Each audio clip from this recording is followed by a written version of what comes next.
आज मैं बात करूंगा 50 साल पहले जब भारत में टेलीविजन आया था।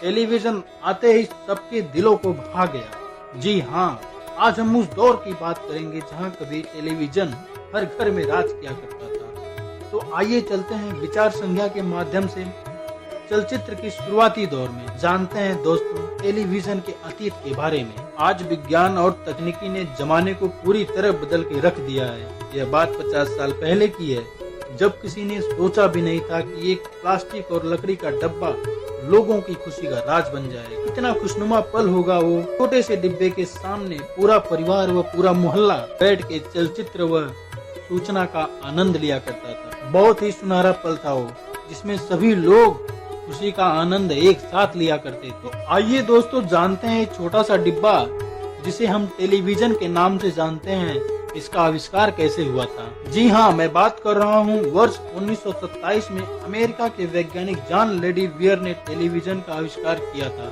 किंतु इसे मार्केट में लाने में 11 साल लग गया था उन्हें। जॉन लेडी बियर ने बताया, टेलीविजन जनसंचार व सूचना को देखने व सुनने का एकमात्र साधन है। लेकिन मैं बात करूँ दोस्तों भारत की, तो टेलीविजन को भारत में आने में 30 साल लग गए।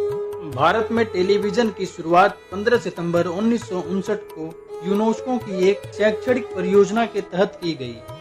इसका उद्देश्य शिक्षा और सामुदायिक विकास को प्रोत्साहित करना था। उस समय भारत के राष्ट्रपति डॉक्टर राजेंद्र प्रसाद जी ने सर्वप्रथम दिल्ली के आसपास के गांव में 2 टेलीविजन सेट लगाए, जिसे पहली बार 200 लोगों ने देखा था। इसके बाद सप्ताह में 2 बार 1-1 घंटे के लिए दिखाया जाने लगा था। फिर इसके बाद दोस्तों 15 अगस्त सन 1965 से भारत में विविध रूप से टेलीविजन की सेवा शुरू हो गई थी तथा सन 1975 तक दिल्ली, मुंबई, श्रीनगर, अमृतसर, कोलकाता, मद्रास और लखनऊ जैसे शहर में टीवी सेंटर स्थापित हो गया था। अप्रैल 1976 में भारत का प्रथम ब्रॉडकास्टिंग दूरदर्शन चैनल की स्थापना हुई। इससे पहले भारत में जब टेलीविजन सेवा शुरू हुई थी तो कोई भी अलग से संस्था नहीं थी।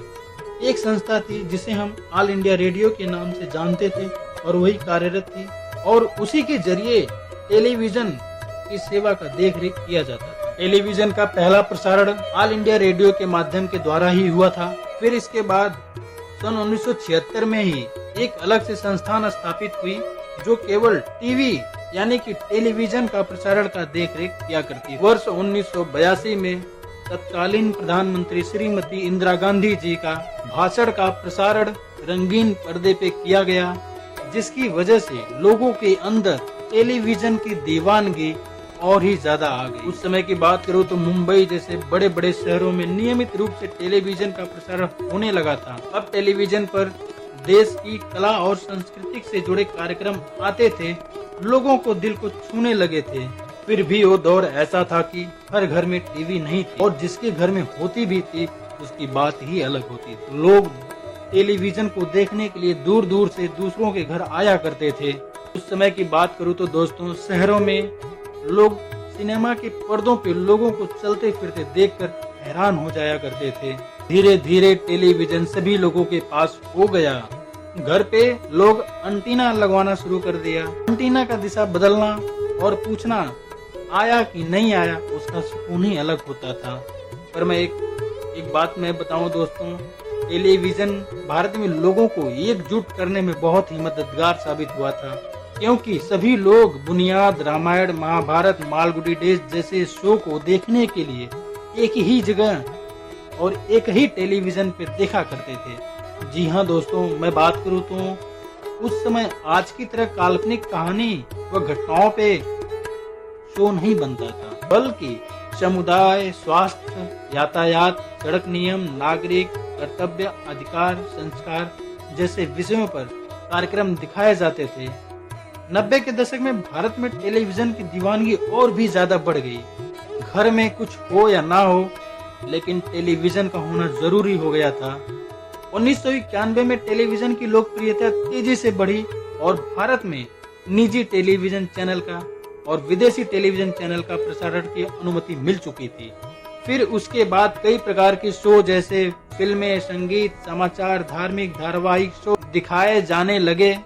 उस समय की बात करूं तो दोस्तों भारत में बड़े बड़े पर्दे व सिनेमा शहरों में ही मौजूद थे, पर टेलीविजन भारत के कोने कोने तक पहुंच चुका था। जी हाँ दोस्तों, मैं उस समय की बात करूं तो लोगों के मकान कच्चे हुआ करते थे पर रिश्ते पक्के हुआ करते थे। धीरे धीरे समय बदलता गया दोस्तों। निजी चैनल व सूचना समाचार का उद्देश्य व्यावसायिक लाभ कमाना हो गया। सूचना व समाचार चैनल धीरे धीरे लालची होने लगा। ये सूचना व समाचार धीरे धीरे सनसनी खबर, ताजा खबर, आज की खबर कर करके इसकी वजह से इन्होंने कई बार गलत खबरों का भी प्रसारण किया और समाज पे उसका बुरा असर पड़ा। इसके कारण नैतिकता में गिरावट आई, सामाजिकता में गिरावट आई और लोगों के अंदर एक फूट पैदा होना शुरू हो गई। जी हाँ दोस्तों, इस बदलती दुनिया में धीरे धीरे टेलीविजन ने एक अलग ही रूप ले लिया, जिसका लोगों पे बहुत ही बुरा असर पड़ा। चलिए दोस्तों, मैं इसके साथ अपनी बारी को विराम देता हूँ। उम्मीद करता हूँ वीडियो आपको अच्छा लगा होगा, और वीडियो अगर अच्छा लगा होगा तो चैनल को सब्सक्राइब और शेयर करना ना भूलें। धन्यवाद।